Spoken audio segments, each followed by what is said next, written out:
Jupiter जो हमारे solar system का सबसे बड़ा प्लैनेट है, साइज में बड़े होने की वजह से इसकी ग्रेविटी बहुत ज्यादा है जो किसी भी एस्ट्रॉयड को अपनी तरफ खींच लेती है, जिसकी वजह से कोई भी एस्ट्रॉयड हमारे जमीन की तरफ नहीं आ पाता। यानी जुपिटर हमारी हिफाजत करता है, लेकिन जब इसे रिटायर्ड टेलीस्कोप से देखा जाता है तो ये गायब हो जाता है और हमें वहाँ पर दिखाई नहीं देता। इस वीडियो में आप इस प्लैनेट का सभी चांद को देख सकती है, लेकिन आपको जुपिटर दिखाई नहीं देता। लेकिन ऐसा क्यों है? क्या जुपिटर अंदर से खोखला है और अगर हम इसकी एक साइड से इसके अंदर जाए तो क्या हम इसके दूसरी साइड से बाहर आ जाएंगे? इस सवाल का जवाब हमें तब मिलेगा जब हम इस पर लैंड करेंगे। तो चलिए चलती है हमारे सोलर सिस्टम का सबसे बड़े प्लैनेट्स के पास, और अगर हम इसके अंदर छलांग लगाती है तो क्या होगा आप सब जानेंगे इस वीडियो में। लेकिन वीडियो बिल्कुल एंड तक देखिए। दोस्तों 7 जनवरी 1610 को एक मशहूर साइंसदान गिलीवली ने अपने टेलीस्कोप को जुपिटर पर सेट किया। तब उसने जुपिटर के पास 4 मून्स को ऑर्बिट करते हुए देखा। जुपिटर का मास सूरज के मास के मुकाबले में 1000% में सिर्फ 1% है, लेकिन अगर हम सोलर सिस्टम के मौजूद तमाम प्लैनेट्स की मास जुड़ती है तो तब भी जुपिटर का मास इनसे 2.5 गुना ज्यादा होगा। इसके अंदर 1300 जमीन आसानी से आ सकती है। इसके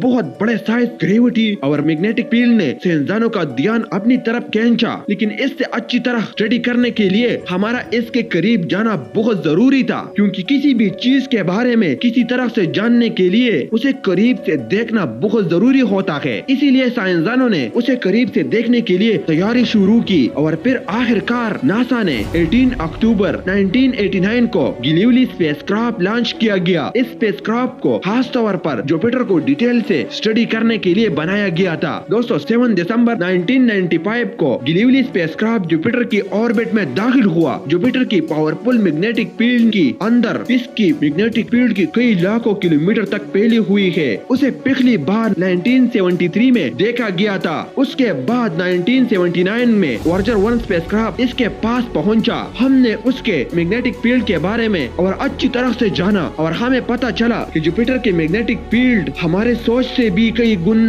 ज्यादा बड़ी है। ये सूरज की तरफ 70 लाख किलोमीटर तक फैली हुई है और सूरज के ऑपोजिट डायरेक्शन में 60 रन तक फैली हुई है। ये मैग्नेटिक फील्ड सूरज से आने वाला खतरनाक सोलर मेट्स को रोकती है। इस मैग्नेटिक फील्ड के साथ साथ वॉयेजर 1 मिशन में हमें पता चला इसका एक चांद ऐसा भी है जहाँ पर लावा की समंदर बहती है, वही दूसरी चांद बर्फ से जमी हुई है, जो वाकई में बहुत हैरानकुन बात है। और इसकी बहुत बड़ी मैग्नेटिक फील्ड ने साइंसदानों को चौंका दिया था। दोस्तों लेकिन आखिर इस बहुत बड़ी गैसी प्लैनेट्स के पास इतनी पावरफुल मैग्नेटिक फील्ड कैसे हो सकती है?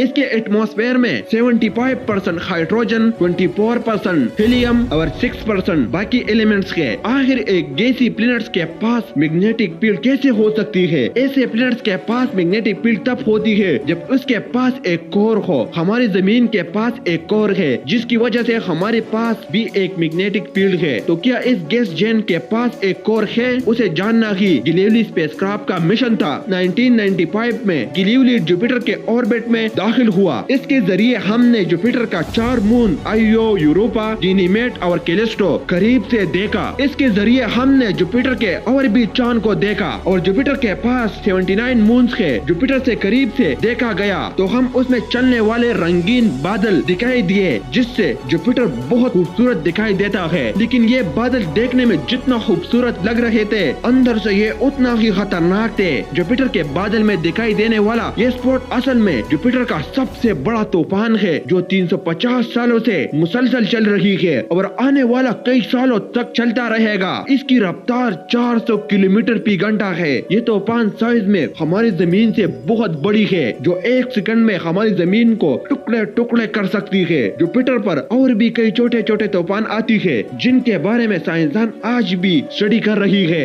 सबसे बड़े प्लैनेट्स होने के साथ साथ हमारे सोलर सिस्टम का सबसे तेज रोटेट करने वाला प्लैनेट्स भी है, जिसकी वजह से इसका एक दिन करीब 9.5 घंटों का होता है। वही हमारी जमीन का एक दिन 24 घंटों का होता है। तो उसी से आप अंदाजा लगा सकता है कि इतनी बड़े प्लैनेट्स होने के बावजूद ये कितनी तेजी से घूमता है और इसकी ये तेज रोटेशन इसके एटमॉस्फेयर बहुत खतरनाक बनाती है। इसके बादल आपको बहने वाले तूफानों की तरह नजर आएंगे। ऐसे खतरनाक तूफान जमीन पर आते ही खत्म हो जाती है, लेकिन जुपिटर में ऐसा नहीं है, जहाँ पर कोई भी जमीन नहीं है, लेकिन उसका बहुत गर्म एटमॉस्फेयर इन तूफानों को और भी तेज करता रहता है। लेकिन जरा रुकिए, क्या वाकई जुपिटर पर कोई जमीन नहीं है? हमने जुपिटर के बारे में बहुत कुछ जाना, लेकिन अभी तक हम इसके अंदर नहीं गए। 1989 को लॉन्च किया गया ग्रीवली स्पेसक्राफ्ट अपने 6 सालों सफर के बाद 1995 में जुपिटर के ऑर्बिट में दाखिल होता है, लेकिन उससे और भी अच्छी तरह जानने के लिए हमारे उसके अंदर जाना बहुत जरूरी था, क्योंकि किसी भी चीज का करीब से जानने के लिए उस पर लैंड करना सबसे ज्यादा जरूरी है। इसीलिए इस पर हमारे लैंड करना बहुत जरूरी होता है। इस प्लैनेट सरफेस एरिया पर लैंड करना उस स्पेसक्राफ्ट का मिशन था, लेकिन आज का एपिसोड यही खत्म होती है और बाकी इंफॉर्मेशन आप जानेंगे हमारे नेक्स्ट वीडियो में। नेक्स्ट वीडियो में हम इसके अंदर दाखिल होंगे और जानेंगे कि क्या जुपिटर अंदर से कैसे दिखाई देता है, या इसके सरफेस एरिया है या नहीं है। और ये बहुत ज्यादा अमेजिंग एपिसोड है। और आज की वीडियो आपको अच्छी लगी तो लाइक करिए और नेक्स्ट वीडियो देखने के लिए बने रहिए माई प्लस टीवी। दोस्तों तो तब तक के लिए अल्लाह हाफिज।